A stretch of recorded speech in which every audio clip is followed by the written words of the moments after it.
નમસ્કાર વિદ્યાર્થી મિત્રો. આજે આપણે ધોરણ 12ના અર્થશાસ્ત્રમાં જુદા જુદા પ્રકારની આકૃતિઓ છે એનો અભ્યાસ કરવાના છીએ. તો આજના ક્લાસમાં આપણે સમય આધારિત રેખાકૃતિ છે એના સંદર્ભે વાત કરવી છે. સમય આધારિત રેખાકૃતિ એટલે શું એની પહેલા આપણે વ્યાખ્યા છે એ સ્પષ્ટ કરી લઈએ. તો મિત્રો, સમય આધારિત રેખાકૃતિ એટલે જ્યારે જુદી જુદી સમયની શ્રેણી આપેલી હોય ત્યારે એના આધાર ઉપર જે રેખાકૃતિ તૈયાર થાય છે એને સમય આધારિત રેખાકૃતિ કહેવાય છે. મિત્રો, આમાંથી તમને 1 માર્ક્સનો પ્રશ્ન એવો પણ પૂછાય કે સમય રેખા આકૃતિ શું દર્શાવે છે. તો મિત્રો, સમય આધારિત રેખા આકૃતિ બે ચલ વચ્ચેનો સંબંધ અને બે ચલ વચ્ચેનો જે ઢાળ છે એ દર્શાવે છે. મિત્રો, અહીંયા આપણે OX ધરી અને OY ધરી એ બંને દોરેલી છે. અહીંયા જુદી જુદી સમય શ્રેણી આપેલી છે, જુદા જુદા સમયગાળા આપ્યા છે. સમયગાળો છે એ દશકામાં છે. 1951 થી 61, 61 થી 71, 71 થી 81, 81 થી 91, 91 થી 2001 અને 2001 થી 2011.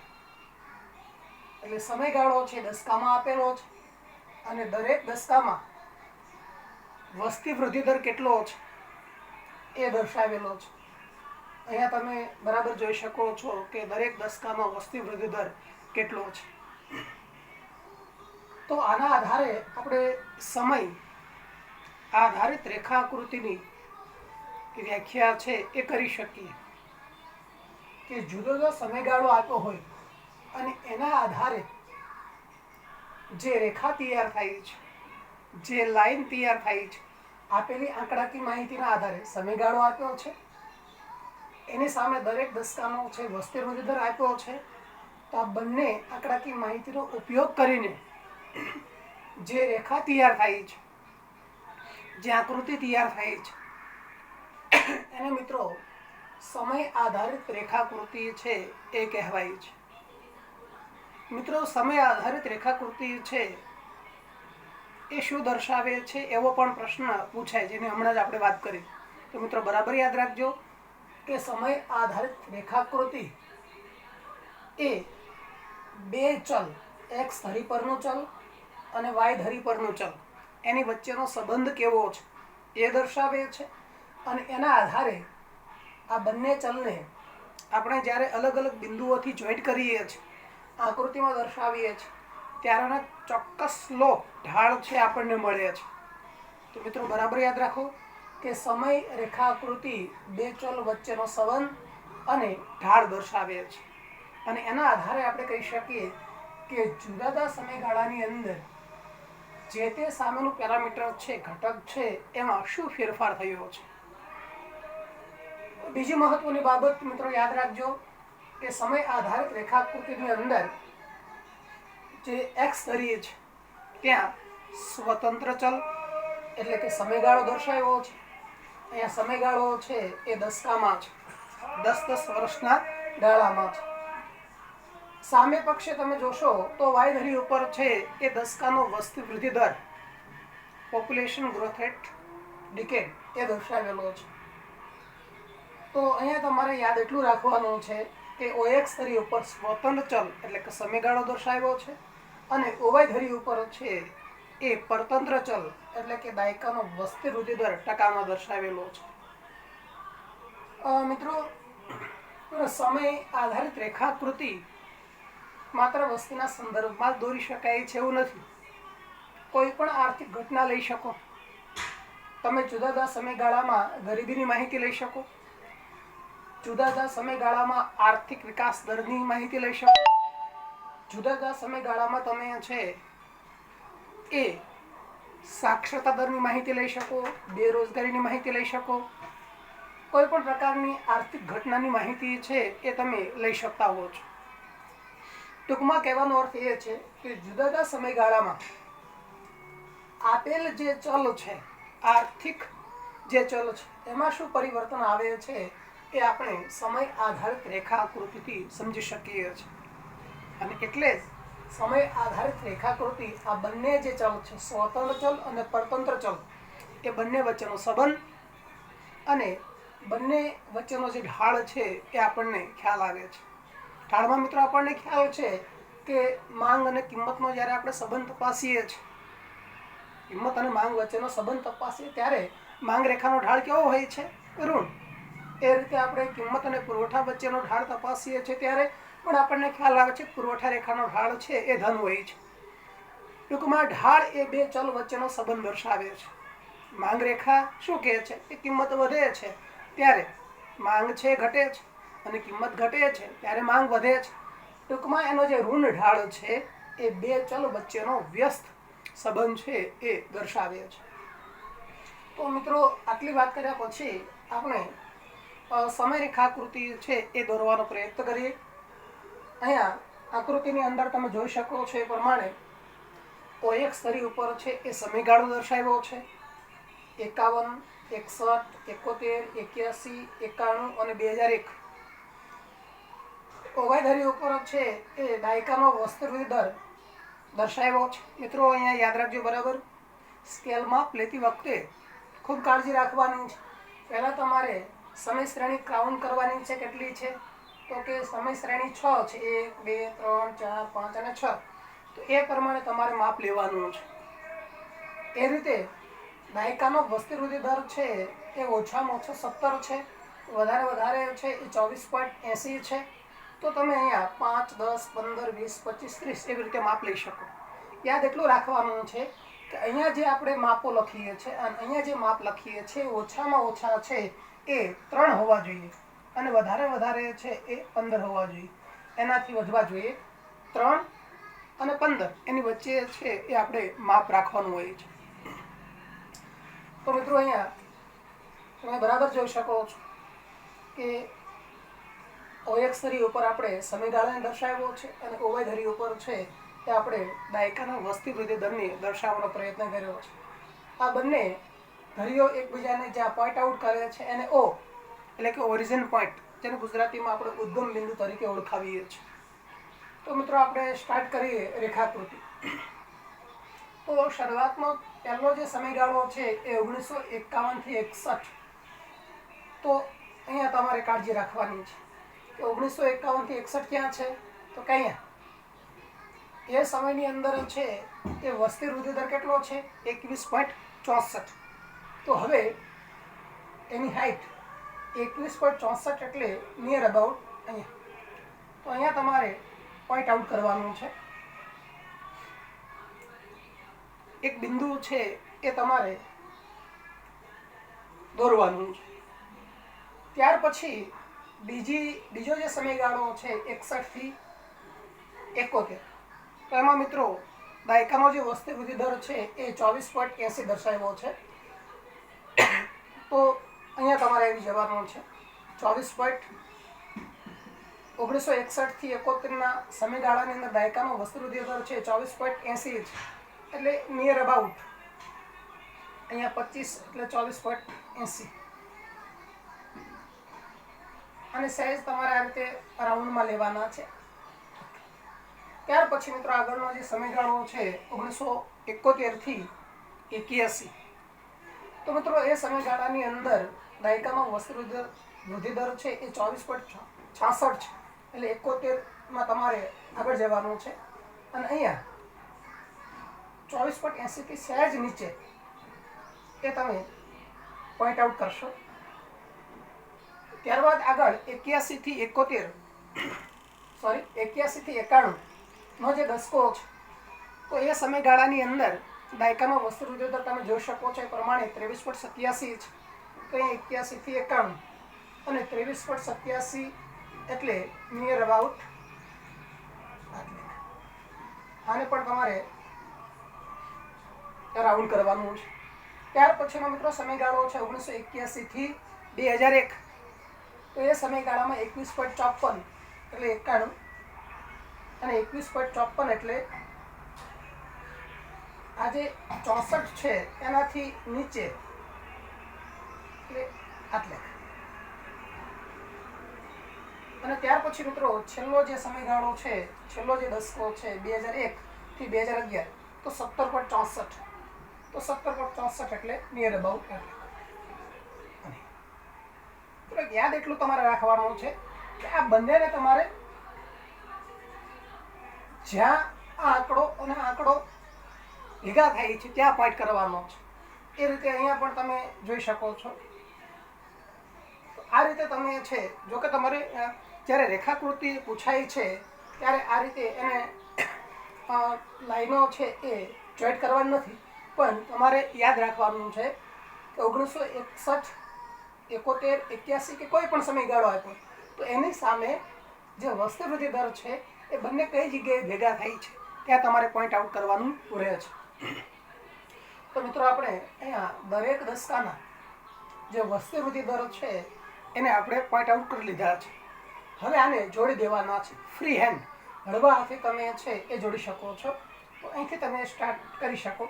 જો અહીંયા તમે યાદ રાખજો કે અહીંયા વસ્તી વૃદ્ધિ દર છે એ પહેલાં ઓછો હતો, એટલે તમે અહીંથી આમ નહીં સ્ટાર્ટ કરી શકો, અહીંથી તમે સ્ટાર્ટ કરશો તો આ રીતે. પછી ઘટે છે એટલે તમે અહીંયા નીચે સુધી લાવી શકો. આ રેખા મિત્રો છે એને શાસ્ત્રીય ભાષામાં સામ્યક શ્રેણી આલેખ અથવા તો મિત્રો રેખાકૃતિ પણ છે એ કહેવાય છે. તો મિત્રો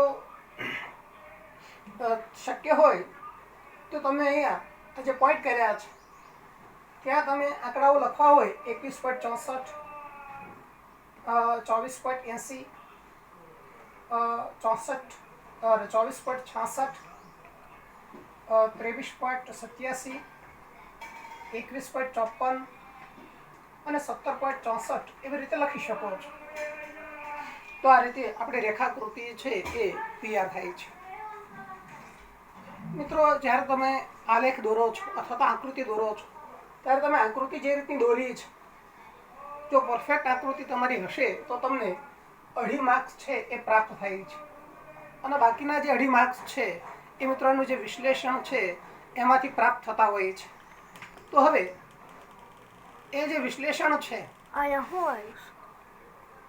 બાકીનું જે વિશ્લેષણ છે એના સંદર્ભે મિત્રો આપણે વાત કરીએ તો વિશ્લેષણની અંદર તમારે 5 વિધાનો લખવાના છે. તો આ જે 5 વિધાનો છે એમાંથી યાદ રાખજો. પહેલું જે વિધાન છે એ ઓએક્સ ધરી ઉપર અને ઓવાય ધરી ઉપર શું દર્શાવ્યું છે એ તમારે લખવાનું હોય છે. તો મિત્રો અહીંયા પહેલું વિધાન ઓએક્સ ધરી ઉપર છે એ દરેક દસકાનો સમયગાળો છે એ દર્શાવ્યો છે. ઓવાય ધરી ઉપર છે એ જે તે દસકાનો વસ્તી વૃદ્ધિ દર છે એ દર્શાવેલો છે. બીજું વિધાન છે મિત્રો શરૂઆતની અંદર છે એ શું પરિસ્થિતિ છે એ બીજું વિધાન તમારે એ દર્શાવવાનું છે. તો ભાઈ શરૂઆતમાં છે ઈસવીસન 1951 થી 61 ની અંદર વસ્તી વૃદ્ધિ દર છે 21.64 છે. અને ત્યાર પછી લાસ્ટલી છેલ્લે શું છે એ પણ તમારે દર્શાવવાનું રહે છે કે ભાઈ 2001 અને 2011 દરમિયાન છે વસ્તી વૃદ્ધિ દર છે એ 17.64 રહ્યો છે. 2 વિધાનો થયા. ત્યાર પછી મિત્રો એક મહત્વની બાબત તમારે એ યાદ રાખવાની, સૌથી નાનામાં નાની સંખ્યા શોધવાની છે. તો સૌથી નાનામાં નાની સંખ્યા તમે શોધી શકો છો કે આપેલી જે રેખાકૃતિ છે એમાં સૌથી વધારે વસ્તી વૃદ્ધિ દર ક્યારે રહેલો છે કે સૌથી ઓછો વસ્તી વૃદ્ધિ દર ક્યારે એવા તમે 2 વિધાનો તૈયાર કરી શકશો. પહેલાં આપણે નાનાની સંખ્યા શોધીએ તો 2001 અને 2011 દરમિયાન છે એ વસ્તી વૃદ્ધિ દર ખૂબ ઓછો રહેલો છે જે 17.64 છે. આ ત્રીજું વિધાન. ચોથું વિધાન સૌથી મોટી સંખ્યા શોધવાની છે. તો સૌથી વધારે વસ્તી વૃદ્ધિ દર છે 1961 થી 71 સમયગાળામાં રહ્યો છે જે 24.80 જેવો છે. તો અહીંયા 4 વિધાનો થયા. હજુ એક વિધાન તમે એવું ઉમેરી શકો પાંચમું કે દરેક દસકાની અંદર શરૂઆતમાં વસ્તી વૃદ્ધિ દર છે એ વધે છે શરૂઆતના 2 દાયકામાં, અને ત્યારબાદ છે એ ધીમે ધીમે છે એ વસ્તી વૃદ્ધિ દર છે એ ઘટતો જાય છે. તો આ રીતે મિત્રો તમે આલેખનું વિશ્લેષણ, આકૃતિનું વિશ્લેષણ છે કરી શકો છો, અને તમે યોગ્ય રીતે 5 વિધાનો લખ્યા હશે તો બીજા 2.5 માર્ક્સ તમને પ્રાપ્ત થશે, અને એ રીતે તમને પૂરેપૂરા 5 માર્ક્સ છે એ મળી શકશે.